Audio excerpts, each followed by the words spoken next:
Committee Amendment 1. Hold on, we're trying to see if it's been posted. We do have House Committee Amendment number 1 to House Bill 4657. Chapel moves that the amendment be adopted. All in favor say aye, opposed say nay. The chair, the ayes have it, and the amendment is adopted. Please go ahead. Thank you, and I want to thank Representative Crespo, the chair of this committee, and his staff for working with me to eliminate some of the concerns. And that's what House Committee Amendment 1 does. It removes the requirement that all school districts must implement an emotional intelligence curriculum by 2019-2020 school year. This House Committee Amendment 1 only creates the task force for now. It expands the scope of the task force to develop curriculum guidelines for best practices regarding EI, emotional intelligence, and social and emotional learning, and adds 2 members to the task force, a school psychologist employed in a school district in the suburbs of Chicago and Cook County, and an employee from an alternative school. And the reason I asked for that is this bill was an idea from, I have a Women's Legislative Advisory Committee in district, and they are very active and very passionate about things that affect children, and they want to do what they can from a legislative perspective, and they talked about EI in one of the committees, and the teacher from the alternative school was very, had heard a lot of positive things and wanted to implement that also. So I'm hoping that they could be also members of it. I think they bring something great to the task force. Thank you, Representative, for the amendment. Is there any opposition now to the amendment? I don't think so. I didn't see anything posted. I think we took care of that. No, there's no opposition. So where's the opposition? Okay, thank you. Any questions from the committee? Okay, here now we have some Broadway rules in House Bill 4657 as amended do pass. Do we have lead?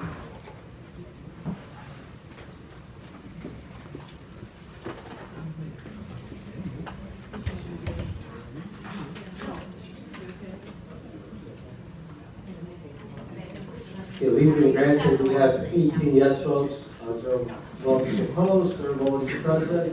House Bill 4657 as amended is declared to pass. Next we have House Bill 4658. Representative Manley. Also an initiative from my Women's Legislative Advisory Committee. And uniquely, if I've ever had to cancel a meeting, they get really upset. So this is a group that takes their position in government and their role as citizens of Illinois very seriously. 4658 would require all school boards, including the Chicago Board of Education, to adopt and implement a policy on how to recognize mental health issues and address them.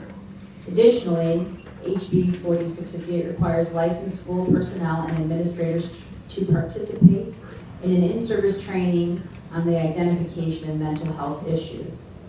This is not a mandate. The school districts already have education held during institute days and opportunities for professional development. It's just a topic that I think would be important to have included during those institute days. There might be some districts that already do this, but not all of them do, and I think this would be a step in the right direction. Thank you, President. Let me read the witness slips real quickly here for House Bill 4658. We have 8 proponents, among them Chicago Urban League, the National Association of Social Workers, Illinois Parent Teachers Association, Mental Health Summit and Mental Health America, Illinois, the Illinois Society for Advanced Practice Nursing, and the Association of Community Mental Health Authorities of Illinois. In opposition, we have 5, which includes the Illinois Statewide School Management Alliance, Carter Road Junior High, Illinois Principals Association, IAASD, and a Madness Civic. Here itself, and we have Allison Maley for oral testimony.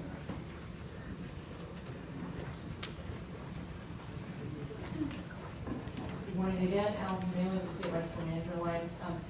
We do feel that this is a mandate. There's already existing training on the books for folks in school personnel, grades 7 through 12, to identify mental illness issues and suicide awareness. And there's already a training mandate on mental illness, mental health issues.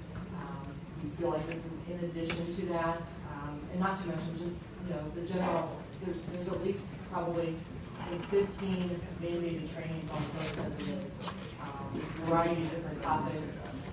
This is also something that I think the school counselors, if the district is fortunate enough to have a school counselor, which again, this goes back to resources. This is something that school counselors are involved in developing these policies and developing the trainings for their own staff. So again, bottom line, we feel like this is an additional mandate on the training that is required of school personnel that is already pretty arduous. Thank you. Questions? Representative Willis. I have a question. This is mostly for you, Allison. You said that you're training only from 6th grade up.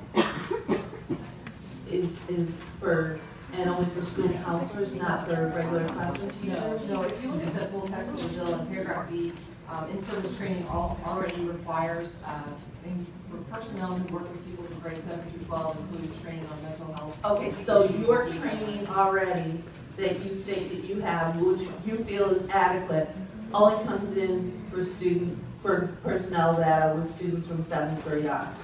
I just say that's already on books. That's on your books already.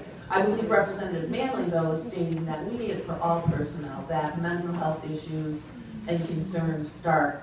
It could start as early as kindergarten, 1st grade.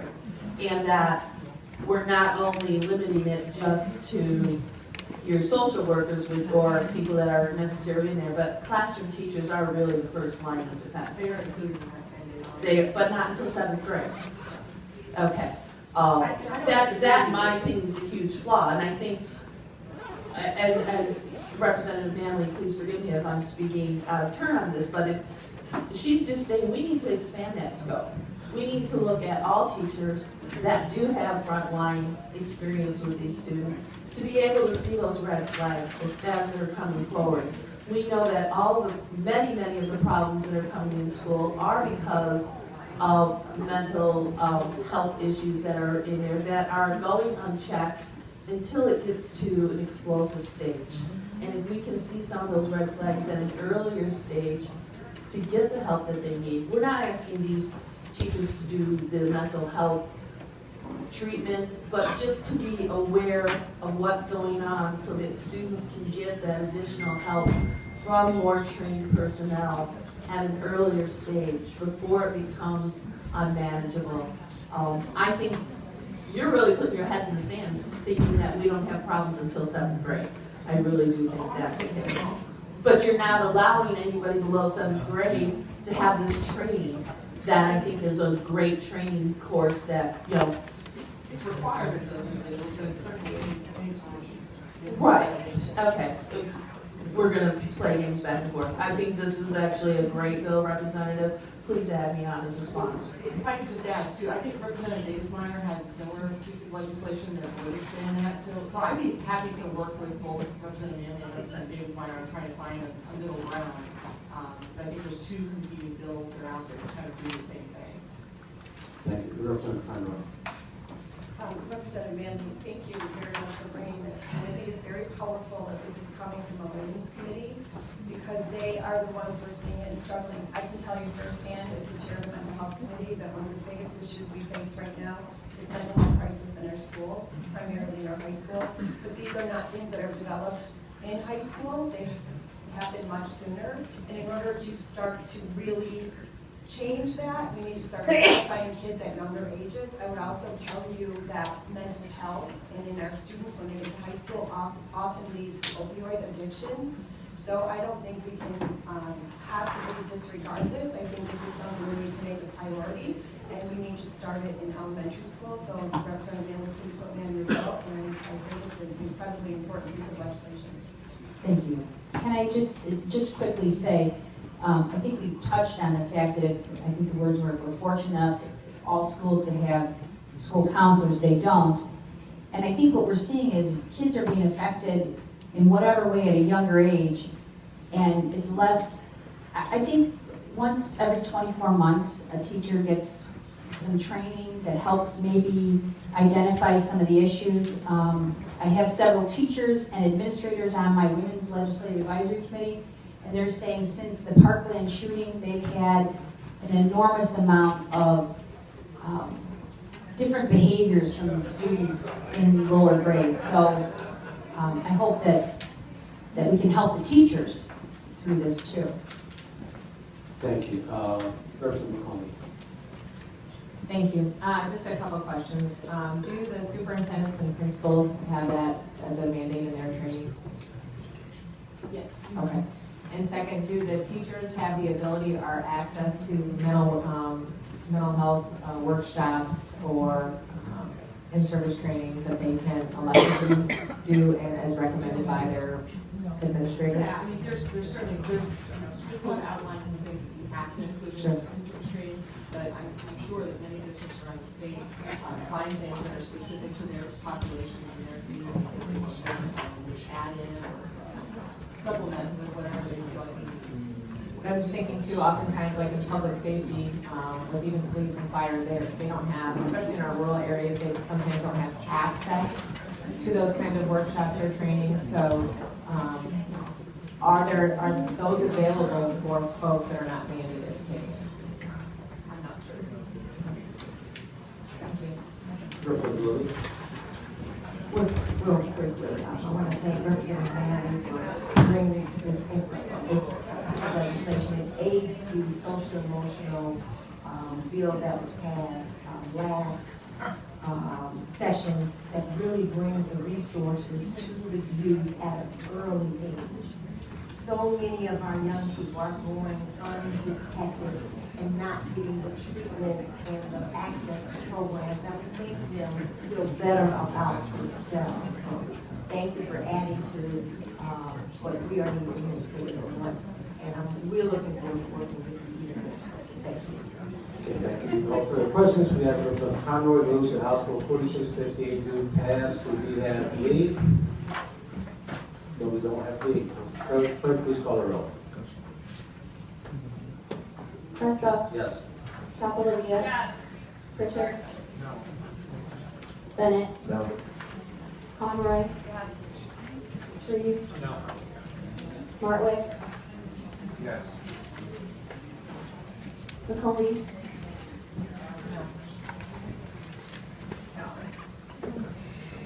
Wright, Yeah. Shear, Yes. Simpson, Yes. Willis, Yes. Summer, Mayfield, Yes. Halbrook, Davis, Yes. Harper, Lilly. Yes.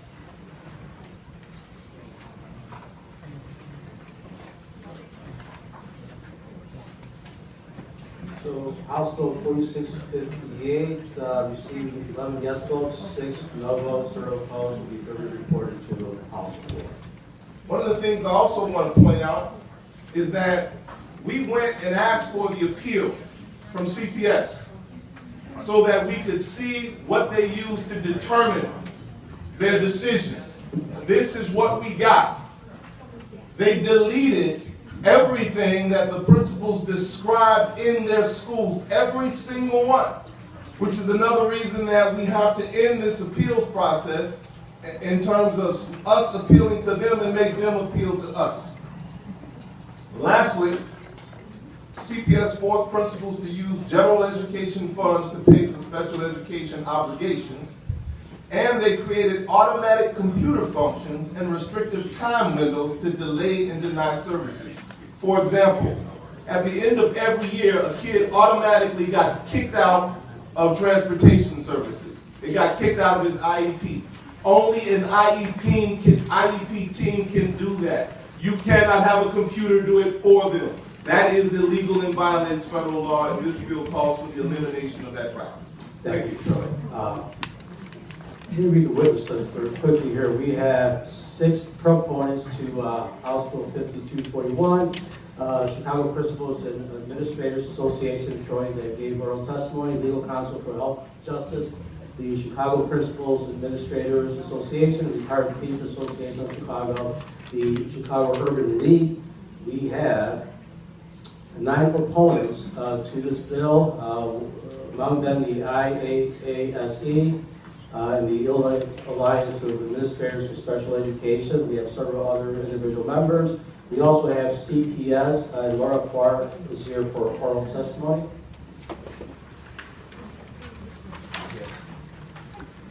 And we're going to have to speed this up a little bit too. So.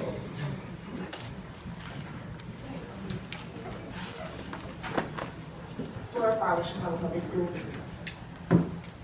So as the witness mentioned, there were some letters that were sent to the Illinois State Board of Education regarding the opposition that various interest groups and advocates had toward what CPS undertook in the 16-17 school year. In response to that, ISB recommended a public inquiry process, which CPS welcomed. That process has been ongoing. Recently, I would say about 2 weeks ago, they concluded 3 full days of hearing testimony on the facts of what occurred during the 16-17 school year. As I said, that process is ongoing. The testimony concluded, and ISB's fact finders are now going and analyzing the information that was collected. So these things are being addressed through current processes. ISB will issue a report and may have the ability to institute sanctions on CPS if necessary. I have to admit my inability to address the specifics of special ed. I'm not qualified to answer those questions, but ISB is qualified to do that. And so our recommendation is that we let the existing process that's ongoing conclude before we make determinations about what should be in law for Chicago Public Schools. So we did have a subject matter hearing on Troy, you testified, and Ross, you were there. That meeting lasted a little bit over 6 hours. Yes. It probably running it longer. Yes. But I'll tell you what I find disturbing. Is that we heard testimony that clearly indicates that there's a problem. And I know this is going to have a report coming out, I think April 18th in front of the board. I can guess, because I did attend some of the meetings, I heard some of the testimony, that it's not going to be a good report. But here's the part that bothers me about the administration in Chicago CPS. And there's a pattern, there's a trend. But very clearly, the issues with the IEPs and special ed impacted mostly black and brown students. There's another issue that's been reported recently by the press. It's how dirty these schools are. And guess what? There's a pattern, there's a trend. Again, mostly black and brown students. You already have a president that treats minorities as second-class citizens. We should not allow the city of Chicago to do the same thing. That's a big problem. I'm opposed to these sponsors on this bill. I hope this bill passes. I think it's a big issue. And I think this is just a tip of the iceberg based on what I've seen so far. Thank you both for testifying. Representative Will Davis, thanks for bringing the bill before us. We do have questions from the committee. Representative Willis and then Representative Chapman. Thank you, Mr. Chairman. I too sat in on that 6 hours plus testimony.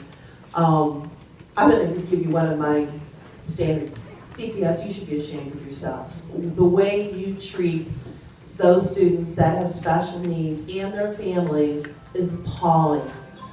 And it's true. You discriminate strongly against black and brown students. That was just unacceptable on any level that you look at.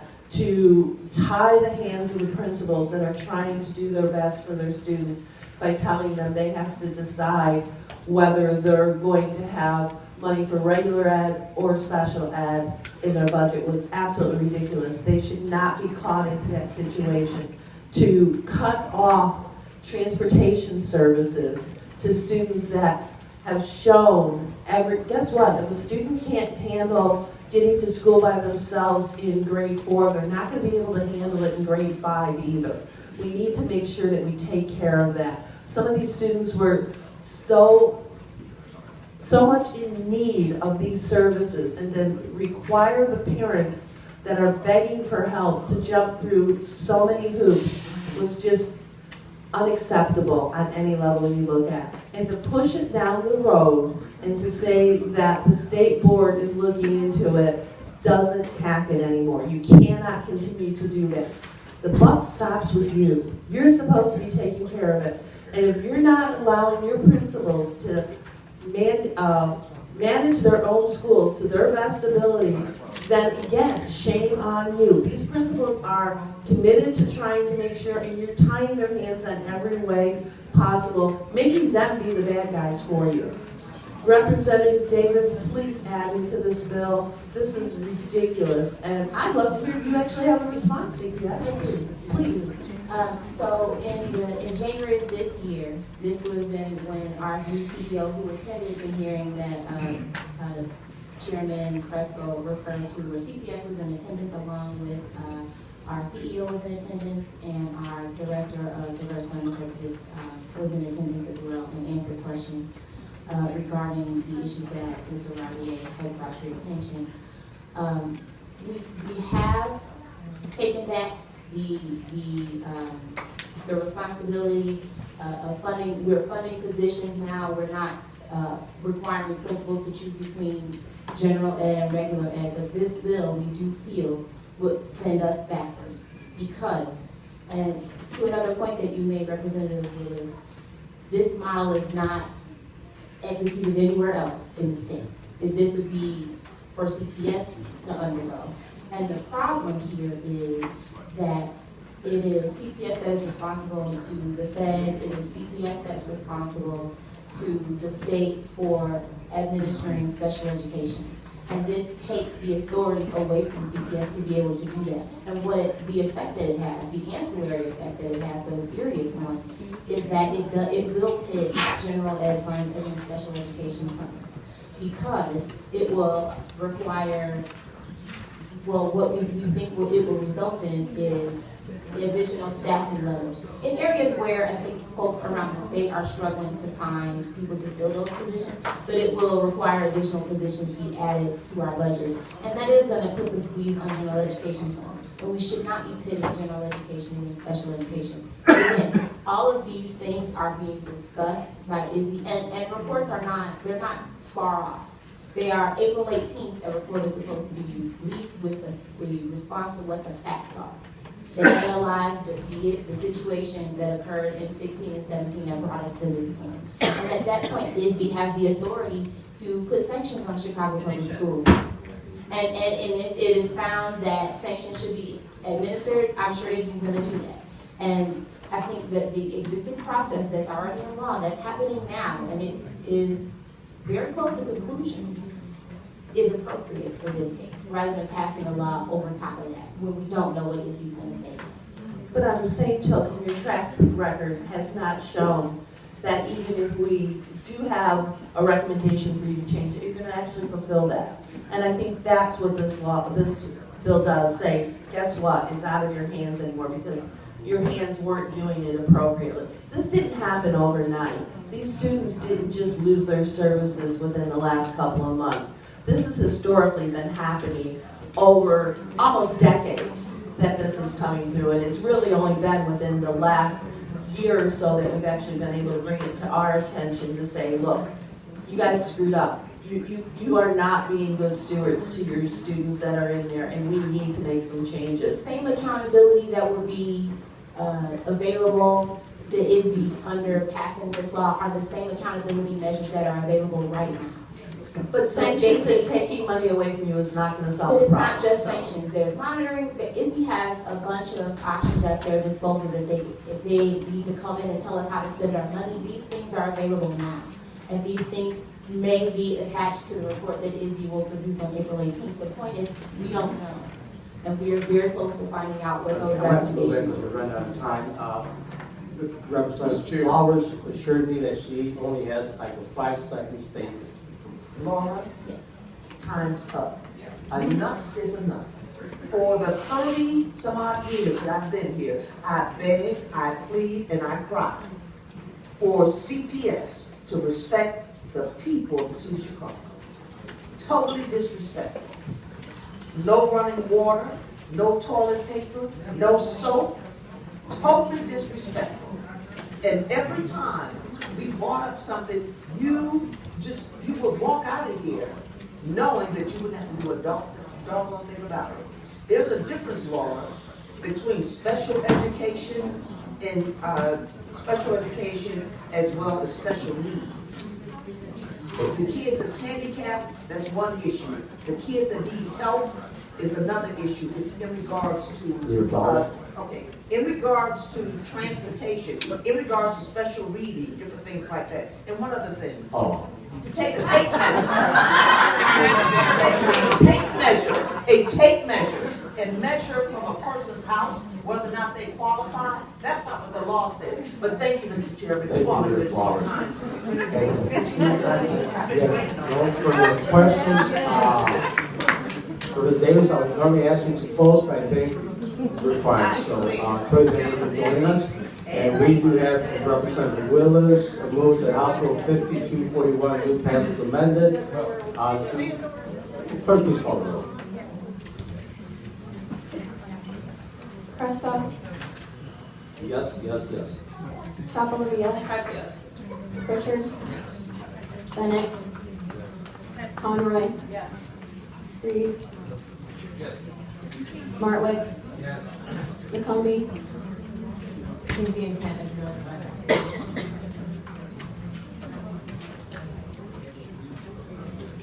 Bright, Shear, Yes. Cindy, Yes. Willis, Yes. Summer, Mayfield, Yes. Halbrook, Davis, Yes. Harper, Lilly. We must fund education as our number one priority here in the state of Illinois. The children that you just spoke of deserve an opportunity. We have not had that opportunity for them because we have not funded education as our number one priority. Yes.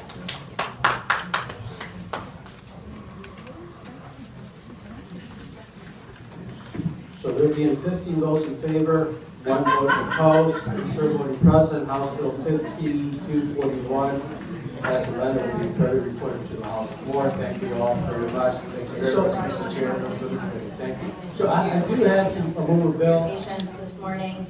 I'm proud to introduce and ask your support for House Bill 5596.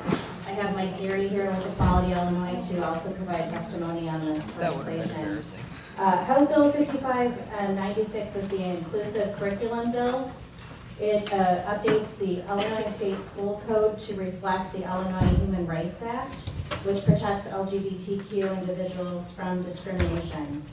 It also ensures that students in Illinois learn about the contributions and history of LGBTQ people, histories that have been excluded from our curriculum and our history up until now. An inclusive curriculum presents a more comprehensive understanding of the exceptional people and events that have shaped our country and the world. And these include people like Alan Turing, the man who helped end World War II by breaking German ciphers and inventing the earliest computer that we all use today. Jane Addams, the founder of Hull House and the champion for social justice in the late 19th century. And Sally Ride, the first woman in space. In the words of Art Johnston, the first openly gay man to be awarded a Making History Award from the Chicago History Museum, we have all been denied historically significant LGBTQ role models, and the price we as a society have paid is incalculable. Every mythology and stereotype that has existed about people like me has only gained traction because there was no common history to counter it. Indeed, according to the Human Rights Campaign, LGBTQ students are 3 times more likely to feel isolated. And with respect to school curricula, only 1 in 4 Illinois students report having been taught anything positive about the LGBTQ community. By teaching about LGBTQ contributions, schools can show LGBTQ students that they are welcomed and respected within the community. The single act would instill pride in students and lead to an increased sense of belonging. The school code has been amended numerous times over the years to require the inclusion of historically marginalized classes of people, including women, African Americans, Hispanics, Asian Americans, and Irish Americans. And House Bill 5596 ensures that LGBTQ students and those with LGBTQ families will finally be able to see themselves and their history more accurately reflected in the curricula and instructional materials at little cost and with flexibility to implement. LGBTQ equality is often presented as a complicated issue, but it's not. Every person, and especially every child, deserves a right to live free of discrimination, hatred, and abuse. The educational development of all persons is a fundamental goal of the state of Illinois. And in regards to LGBTQ students, Illinois is failing that goal.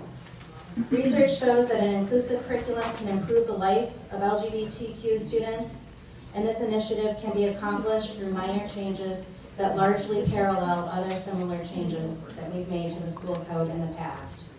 I ask for your support in taking this step that ensures our school code provides an equal education for everyone in Illinois.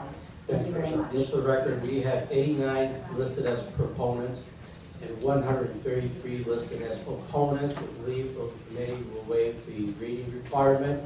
We do have the opposition side, several people who want to speak. We have the Illinois Family Institute, so do we have someone from Ralph? You want to come up here and then testify? And sir, we're going to testify if he has some words. Sure, just a few words about the structure of the bill, if there are questions. Okay, why don't we just listen to the opposition and then we'll open up for questions. Certainly.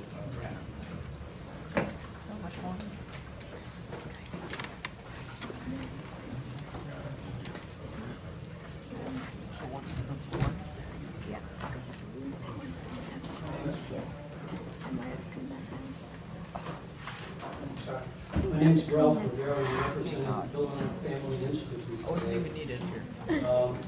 You know, one of the things I like about the General Assembly is that there's a respectful nature here. We can battle bills. I don't get your vote, or get your vote, but we are respectful. And this is a good thing, and that's the way it should be, whether it's in the General Assembly, whether it's at work, or it's at school. But this bill goes beyond that, and we should always be respectful in school. This bill does an affirming indoctrination in all the textbooks, because it says when you're adding this information, all textbooks must now reflect this, of a behavior that a lot of, and I can say millions of parents and students combined, in their religious belief, their churches, synagogues, mosques, are opposed to a particular behavior, and yet they have to be taught to affirm or be indoctrinated on this, and that's a great concern to us. What about those students? What about those families? Don't they have protection rights to live out their belief system? And that's so important. Additionally, this applies for the kindergarten through 12th grade.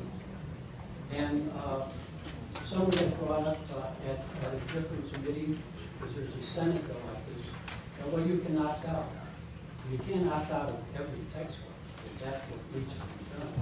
That would be punitive to the student. So we feel that this is way too broad. It doesn't take into account those students who have certain religious bases, whatever that is, whether that's Christian, Jewish, Muslim, and those need to be taken into account. So I'll leave it there. We have letters to Speaker Matty replacing permanent member Markowitz with Representative Davis.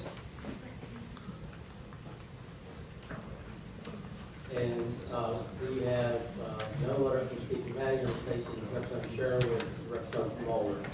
Questions from the committee? Representative Conroy.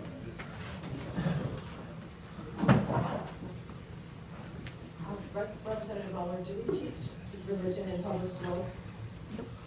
No.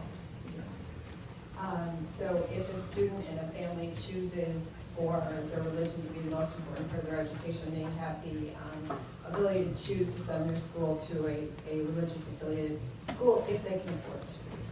That's correct. Okay, I'm going to say that, number one, I don't believe that we can legislate according to religion. I firmly believe in the separation of church and state. And I also believe that we need to respect each other for who we are. And I think that's exactly what this bill will do. It will raise our children. Our children are born without bias, and therefore should not be taught a bias once they get to school. So I fully support your bill. And again, religion is not taught in public schools. You're not teaching people or telling people who they should care about, just simply that they should respect everyone for who they are. So I fully support your bill. Can you talk briefly about the mandate, please? So there's a requirement to purchase textbooks that, I'm sorry. If you can elaborate a little bit more on the textbook requirement. Sure. So the first part of the bill regards a textbook block grant program created by the legislature in 2011. And what we are doing is putting a parameter in there that it's a state program, so when appropriated, state funds would go to local districts to buy resources approved by there's no requirement now to buy books, new books in there. So what we're simply doing is we're taking the principles of the Human Rights Act in Illinois and applying them to educational resources acquired through this textbook block grant program. It's not just LGBTQ individuals who are treated in non-discriminating fashion. It's all protected categories in the Human Rights Act. So race, gender, creed, national origin, ethnicity, they would all, basically we are ensuring that any future textbooks purchased with state resources through this block grant program would be non-discriminatory as to all the protected classes in the Human Rights Act. How much is that block grant? Is it a state block grant? Yes, and it's based on appropriation. Our understanding it hasn't been appropriated. We want to put this in there to apply the principles of the Human Rights Act. And are we asking to create a new unit of curriculum? We are aligning this unit curriculum with the existing models. Representative Mueller mentioned the existing provisions. We modeled our language after the provisions of Black history that were adopted in 1990, women's history in 1990, the experienced immigrant communities progressively over the 90s and 2000, people with disabilities in 2010. And the language does say unit of instruction, but there's also a provision in there that is also modeled after other sections. It says that districts can determine the minimum amount of instructional time that they spend on the topic. So there's a lot of flexibility we see in there for districts on this bill. You mentioned unit of instruction. I mean, that's the part that troubles me a little bit. I'm not even talking about the merits of the bill. I'm just talking about the mandate component. So are we creating, is the bill clear that we're not asking for a new unit of curriculum or instruction? I think so. I mean, I guess it depends on, this is not envisioned to set aside an extra week, several weeks to devote solely to LGBTQ history or culture. This is, the unit of instruction is intended to be interwoven with the existing history and curricula that's already out there. So when you're talking about American history, you're talking about Jane Addams or people in history who have been LGBTQ, that would be included in that curriculum. But it's not designating a separate time where only that topic is being discussed or taught. And I would say that it's the exact same language used for provision around Black history, women's history, genocide and Holocaust study that was added in 2005. Okay. So we're just incorporating the exact same language. Okay, 205, I was just notified. Any other questions from this committee? Representative, why didn't you just simply add LGBT to the discrimination part of the school code that you already mentioned? It is included in the school code that I mean, why it does wasn't add the bill that. just addressing that issue? and not dealing with these other issues that you mentioned? It does just address adding LGBTQ. I guess I'm confused as to your question. I'm just confused about why you're not just adding it to the section of the school code, but you're introducing a lot of other language. So you mean the general US history piece versus the LGBT history and awareness piece? So the list of marginalized communities that you mentioned, why don't we just add LGBT to that? We do.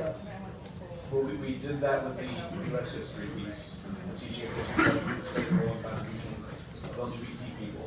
But we also added the LGBT history and awareness piece because that we saw was consistent with the standalone sections also for Black history, women's history, people with disabilities.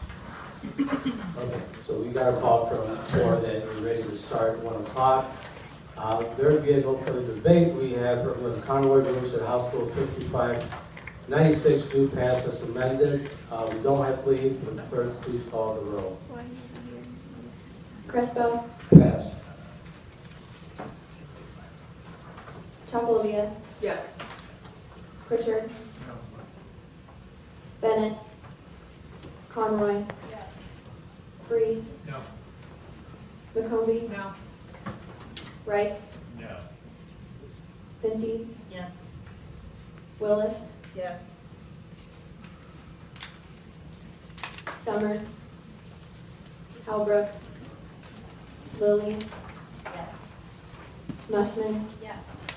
Gazardi, Mueller, Yes. Davis, Yes. Harbor, Yes. Crespo.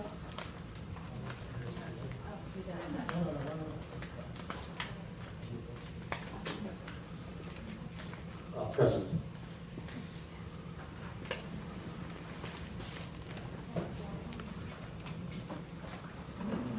So there being 10 votes in favor, 4 votes opposed, 1 voting present, House Bill 5596, as amended, will be further referred to the floor. Thank you very much.